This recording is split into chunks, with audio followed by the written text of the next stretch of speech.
ஸ்டாலின் வந்து திமுகவோட பவழ விழா நடத்துகிறார். எங்கேன்னு கேட்டிங்கன்னா சென்னையில் நந்தனத்தில். மற்ற விஜய் மாதிரி நடிகர்களுக்கெல்லாம் இடம் கொடுக்க மாட்டேன்ட்டு இங்கே வந்து பார்த்தீங்கன்னா சென்னையில் இந்த போலீஸ் வந்து லிஸ்ட் ஆஃப் கொஷின் கேட்டாங்களே, கேள்விகள். அது ஸ்டாலின்கிட்ட கேட்டிங்களாப்பா? அதை தான் கேட்குறேன் போலீஸுக்கு.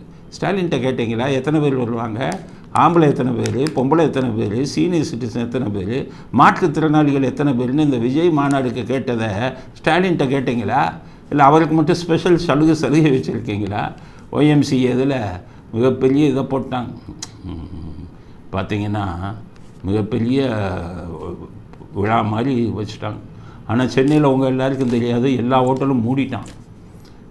ஏன் மூடிட்டான்னா எல்லாம் வந்துட்டு பிரியாணியை சாப்பிட்டுட்டு காசு கொடுக்க மாட்டேன்னு போவான். சார் எங்களுக்கு லாஸ் ஆகிடும், இன்றைக்கி ஒரு நாள் மூடிட்டோம்னா லாஸு கம்மின்ட்டு சென்னையில் இருக்கிற ஹோட்டல் முக்கியமாக அந்த மாநாடு சுற்றி இருக்கிறதெல்லாம் பூட்டிட்டான் இவங்களுக்கு பயந்துக்கிட்டு. அதுக்கடுத்தது நீங்கள் பார்த்தீங்கன்னா டீ கடை பூரா மூடிட்டான். டீ குடிச்சிட்டு காசு கொடுக்க மாட்டாங்க அப்படின்ட்டு. ஸோ சாப்பாடு எப்படி போட போகிறாங்கன்னு தெரியல. எனக்கு கிடைச்சதுபடி கான்ட்ராக்டர் பூரா ஓடிட்டான். எப்படின்னா விஜய் ஸ்டாலின் இவங்க அதுக்கு 1000 ரூபா கொடுக்குறாங்க கூட்டத்துக்கு வந்தவங்களுக்கு. போன மீட்டிங்கில் 1000 ரூபா கொடுக்குறேன்னு சொல்லிவிட்டு 500 ரூபா தான் கொடுத்துருக்காங்க. அந்த கோவத்தில் தான் போகிறவன் வந்து சேரெல்லாம் தூக்கிட்டு போயினான். இப்போ இந்த சேர் கொடுக்குறவங்களாம் சொல்லிட்டான், ஐயோ உங்களுக்கு சேர் கொடுக்க முடியாது சார், உங்கள் கட்சிக்காரன் எல்லாத்தையும் தூக்கிட்டு போயிடுவான். கட்சிக்காரன் சொல்கிறான் 1000 ரூபா கொடுக்குறேன்ட்டு 500 ரூபா கொடுத்தா அதுதான் சேரை தூக்கிட்டு போனாங்கிறான். சமயக்காரெல்லாம் ஒருத்தன் வரமாட்டேன்ட்டான். கரடியை தூக்கிட்டு போயிடுவான், சட்டியை தூக்கிட்டு போயிடுவான், வாலியை தூக்கிட்டு போயிடுவான்னு அவனும் வரமாட்டேன்ட்டான். சமயக்காரங்க பூரா என்ன பண்ணிட்டான், எல்லாத்தையும் ஒழிச்சு வைக்க வேண்டியது இருக்குது சார். உப்பையை தூக்கிட்டு போகிறாங்க, மிளகாவட்டத்தை தூக்கிட்டு போயிடுறாங்க, பிரியாணியை திருடி கொண்டு போயிடுறாங்க, எல்லாம் பெரிய லாஸ் ஆகுது, கான்ட்ராக்ட் முடியாதுன்ட்டாங்களாம்.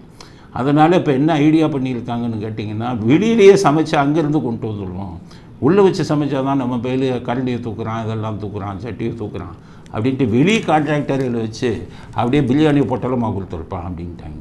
வாழை மரம்லாம் வைக்காதப்பா, நம்மால் தூக்கிட்டு போயிடறான் வாழை இதெல்லாம் அப்படின்ட்டாரான் ஸ்டாலின். எல்லாம் திருட்டு பயிலாக இருக்கு. ஆமாம், நீ பெரிய லெவலில் நீங்கள் திருடும் போது உங்கள் கட்சிக்காரன் சின்ன லெவலில் திருடத்தானே செய்வான்.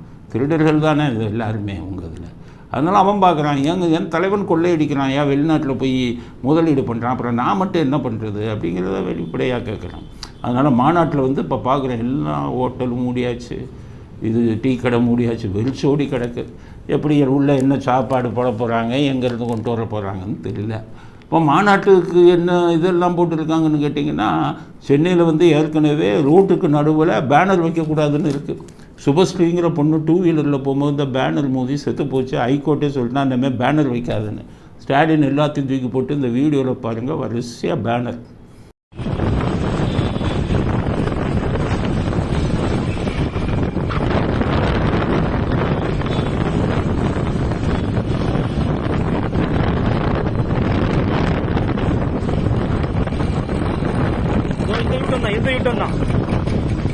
எல்லா இடத்துலையும் பேனர் வச்சுருக்காங்க.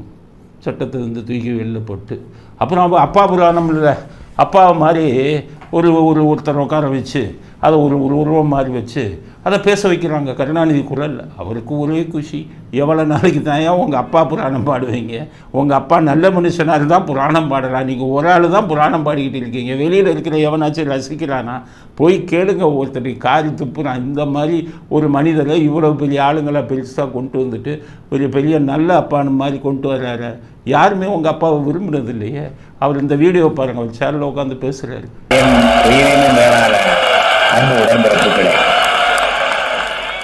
தந்தை பெரியார் வடித்த கொள்கையை, பேரறிஞர் அண்ணா வகுத்த பாதையை, என்னால் கட்டி காக்கப்பட்ட இனமான உரசத்தை ஓங்கி ஒலிக்கச் செய்து கம்பீரமாக கழகத்தை ஆட்சி பொறுப்பில் அமரச் செய்திருக்கும் தந்தை மு.க. ஸ்டாலின் அவர்களை எண்ணி எண்ணி என்னுடைய நெஞ்சம் பெருமிதம் கொள்கிறது. என்ன பேசுகிறாருன்னா, ஸ்டாலின் ரொம்ப திறமையானவர், அதுலேயும் மகனை பற்றி தான் பேசுகிற மாதிரி ஒரு வீடியோ போட்டு அது ஒரு கூத்தரிச்சிருக்காங்க. ஆக பவழ விழா மாநாடு இந்த மாதிரி நடந்து போயிட்டு இருக்குது. இதுக்கிடையில் அவர் ஃப்ரெண்டு இருக்கார்ல திரும்ப, அவர் ஒரு மாநாடு நடத்த போகிறாருங்க. அதில் என்னென்னா மது விளக்கு மாநாடு. அன்றைக்கே சொல்லிட்டாரு, டாஸ்மாகெல்லாம் மூட முடியாது, எல்லா பேரும் சண்டைக்கு வரான் மது தொழிற்சாலைவங்கள்லாம் அப்படின்ட்டு அவர் சொல்லிவிட்டு அவரும் மாநாடை நடத்துகிறாரு. சரி, மாநாடுக்குன்னு வரவெல்லாம் குடிக்காதவனை கூட்டிகிட்டு வர வேணாம், எல்லாம் மதுவிலக்கு மாநான்ட்டு அவ்வளோ பேரும் குடிகாரனை வந்து தலைவர்கள் எல்லாம் கூட்டிகிட்டு அதுக்கு இவர் சொல்லிட்டார் ஸ்டாலின்.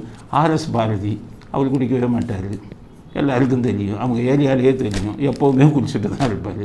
டிவிகேஎஸ்சிலாம் போனால் அவர் குடிக்க மாட்டாரா? அவரும் போதை பார்ட்டி.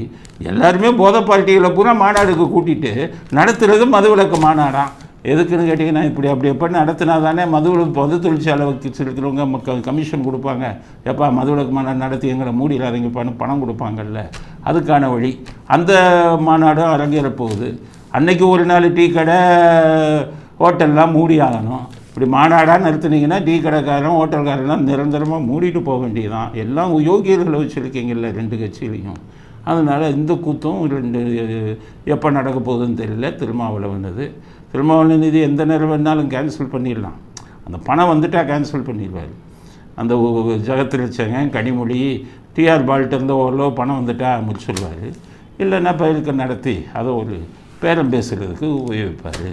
இப்படி கூத்தடிச்சுக்கிட்டு இருக்காங்க அப்படிங்கிறது தான் நான் சொல்கிறேன். திருமாவளவனுக்கு குடிக்காதவனை உங்கள் இதுக்கு வர வைங்க. குடித்தவனை போய் ஸ்டேஜில் வச்சுக்கிட்டு மதுவிலக்கு மாநாடுன்னு நடத்துனீங்கன்னா யாரும் உங்களை மன்னிக்க மாட்டாங்க. அதே மாதிரி உங்கள் மாநாடுக்கு வர்ற உங்கள் கட்சி தொண்டர்கள் எல்லாம் குடிக்காதவனு வர சொல்லுங்க. அவ்வளோ பேரும் டாஸ்மாகில் அடிச்சுட்டு தான் இன்றைக்கி மாநாடுக்கு வருவான். அந்த காட்சியெல்லாம் நாங்கள் வீடியோ போடுறோம். அப்போ எப்படி தெரிஞ்சுக்குவீங்க எப்படி ஒரு கூத்தடிச்சுக்கிட்டு இருக்கான் தமிழ்நாட்டு அரசியல்வாதிங்கிறத எல்லோரும் புரிஞ்சுக்கணும்ல. அதனால் கொஞ்ச நாள் இன்றைக்கி மாநாடு கோலங்களை பற்றி நாளைக்கு வீடியோ போடுறோம். 1-2 வீடியோ இப்போ போட்டிருக்கோம். மற்ற வீடியோக்களை நாளைக்கு போடுறோம். விசிகா மாநாடு கோலங்கள்லாம் அது முடிஞ்ச உடனே போவோம். எல்லாம் வேடிக்கை பாருங்கள். நமக்கு இப்படிப்பட்ட அரசியல்வாதி கிடச்சிருக்கான் அப்படிங்கிறத வேடிக்கை பாருங்கள்.